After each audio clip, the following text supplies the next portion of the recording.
Hello, welcome to this lecture. In this lecture, Introduction to Bootstrap, we are going to initiating a concept of Bootstrap lecture from here.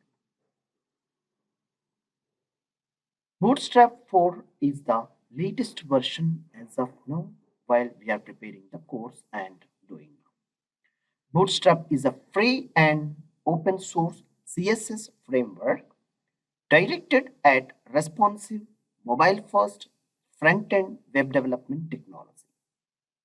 Using this Bootstrap, we'll have very lightweight pages to load at your devices called computer system, mobile, and tab wherever you are going to using developed a web form using Bootstrap framework. It contains CSS and JavaScript based design templates for typography forms, buttons, navigation, and other interface components.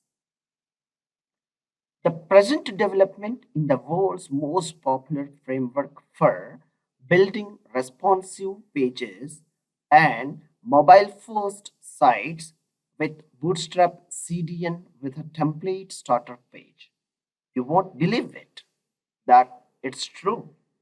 By doing such a great work with the development environment of by doing the like these HTML forms are involving and integrating with Bootstrap 4. Thank you for watching this session. Thank you. In our next lecture, we'll see what is Bootstrap exactly and how to. Thank you.